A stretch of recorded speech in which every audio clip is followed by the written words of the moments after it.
I wanna be the very best, like no one ever was. To catch them is my real test, to train them is my cause. Hi, I'm Rob Ruthven, back with my second video blog. I am here to do a video blog about the upcoming Pokemon games, Pokemon X and Pokemon Y. Now, I'm a hardcore Pokemon player. I've been playing the game since Red and Blue. Each generation I've been becoming more and more involved in the gaming community of Pokemon. Coming up to the point where, as in 5th gen, I've been entering in competitive battling tournaments. So as you can see, I'm super stoked for X and Y.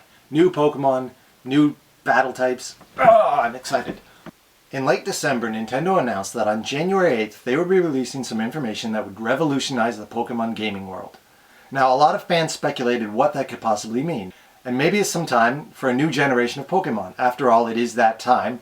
It's been about 3 years since Pokemon Black and White came out, so it's about time they got a new generation. A lot of other fans speculated it might be a remake of Ruby and Sapphire. After all, they did the remake of Red and Blue right after Ruby and Sapphire. They did Gold and Silver after Diamond and Pearl. So naturally, doing Ruby and Sapphire after Black and White seems like the most logical step.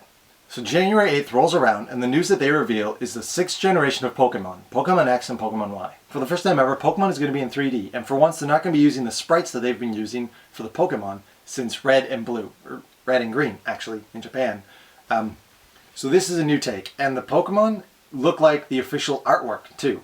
So that, I think, looks cool. It doesn't look like the 3D that you see in, like, you know, Smash Bros. Or Pokemon Stadium, you know, that's a different kind of 3D. This is kind of like, it's like cel-shaded 3D images of the official artwork, which I think is fantastic.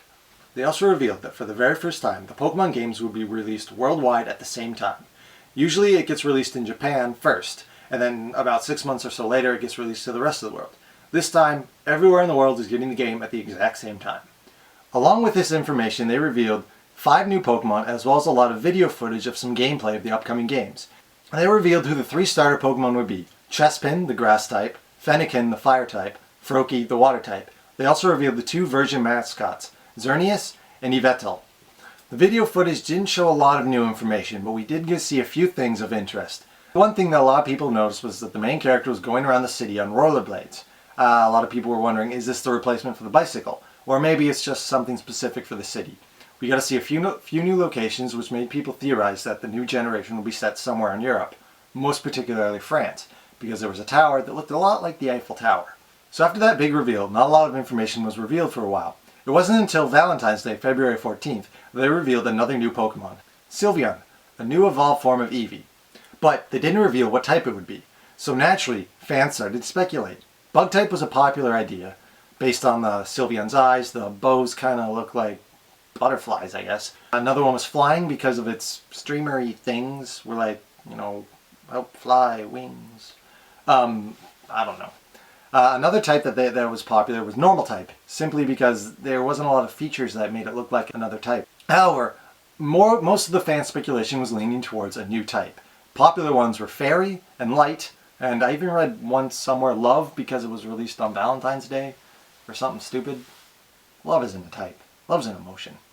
And again, the Pokemon news was quiet for a long time. It wasn't until April 6th did they reveal a new Pokemon. This guy. And naturally, I assumed, and I'm guessing many other people thought, is this what is Nintendo finally answering the fan speculation that they wanted? Is this Mew 3? Then a few days later, they're like, it's a new form of Mewtwo. And I was like, that's great. We need to just, you know, juice up Mewtwo. He's not, you know, powerful enough. We gotta, you know, make him better. You know, he's got to get up to Arceus level. I mean, right now he's on Legendary, but he's got to jump up there that little bit more.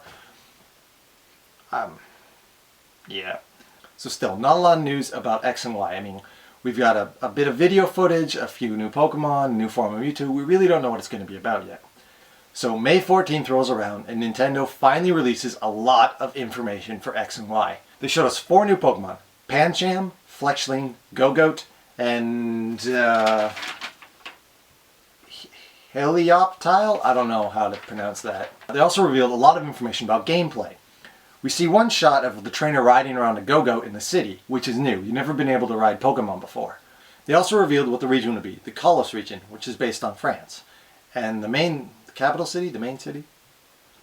Anyway, The big city in the town is based on Paris, and the tower that we saw in the first game footage back in January is based on the Eiffel Tower. They also revealed that this Pokedex, the regional Pokedex for Kalos, was so large they had to split it into 3 different regions: Central Kalos, Coastal Kalos, and Mountain Kalos. So there's got to be a massive amount of either new Pokemon, or they've included a lot of old ones into this regional Pokedex. Also, we finally got to see something that's yet to be seen in the Pokemon games. You're able to customize your character's appearance, which is fantastic. I mean, when I battle, I don't want to go up, alright, let's battle, person who looks exactly like me. No, it's like, now you can walk in and go, hey, different hair, different clothes, this is awesome. This is fantastic. We finally get some customization, which is something that I know a lot of fans have been clamoring for.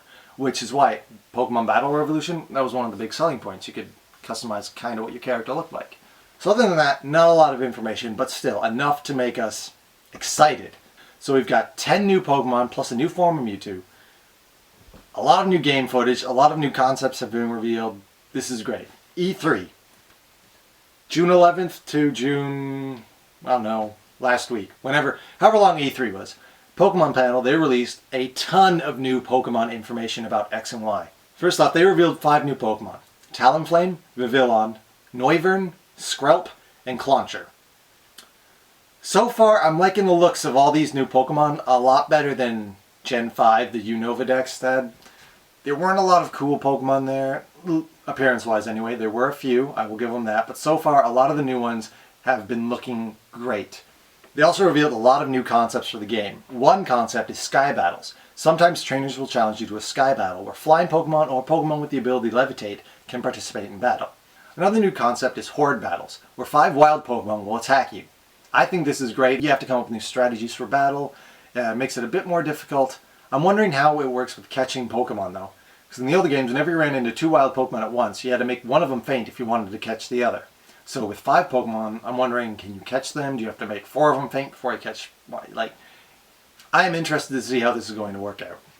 Another new feature is the Pokemon search system. It's an updated version of the Sea Gear, basically. Anyone you have registered as a friend in your 3DS will show up as a friend in the player's search system in your Pokemon game.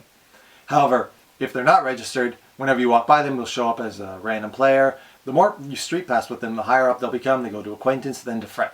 Another new feature that you can have is having the Wi-Fi always option, which allows more intricate battling and trading than ever before. There's also the language selection, so anytime in the game you can go to your language options and change what language it can be in. English, French, German, Japanese, you name it. So if you're bilingual, that's even better. You can play it in multiple languages. Me, I only speak English, so that'll never get used. But I'm sure there are plenty of people out there that will use that feature.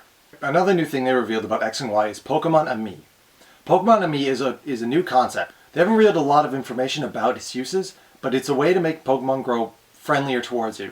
It includes feeding them, petting them, playing with them, mimicking their movements. They also revealed the exact release date of the Pokemon games, October 12th. So you can bet that on that day I'm going to be lining up at the store to get my new Pokemon games. However, the biggest selling point of this reveal is a new type, Fairy. So a lot of the fan speculation were right. The reason they introduced the new type is because dragons are very overpowered in the battling system. So they introduced the Fairy type to balance out Dragon. Fairy is super effective against Dragon, but they have revealed nothing else for its type advantages, weaknesses, whatever. They've also revealed that a lot of old Pokemon will become a Fairy type. Some examples: Jigglypuff, Gardevoir, and Marill. I also hope that they'll make Clefairy a fairy, since it's in its name. Just saying, Nintendo. A few days later, they revealed a bit more information for Pokemon. First off, 4 new Pokemon. Vivillon's 2 pre-evolutions, Scatterbug and Spewpa, as well as 2 other Pokemon, Litleo and Flabebe. They also revealed a few more towns. They gave us a few names of the towns. They revealed you can also ride a Rhyhorn through a rocky terrain that you need to pass that you can't otherwise. So riding Pokemon is actually something specific you need to travel through the game. However, the Pokemon that you need to ride through certain areas are Pokemon that are given to you for that specific task. So you don't have to go out and catch the extra Pokemon. They also revealed a few supporting characters. A journalist who is a sister of the first gym you fight, as well as 3 friends from your hometown. With all the information revealed so far, these games look like the best Pokemon games yet. So I am super excited about Pokemon X and Y. And if you're watching this video, I'm going to guess that you're either really excited or not looking forward to it. Either way, I want to hear about what you think. What do you want to see in the games? What don't you want to see in the games? What are you looking forward to most? What old aspects do you want them to bring back? What ones do you want them to leave behind? And let me know in the comments below. Also, if you're into competitive battling, I look forward to battling you in X and Y when the games get released. However, if you want to do some competitive battling now, I am always up for the challenge. So feel free to message me and we'll set something up. Well, later days.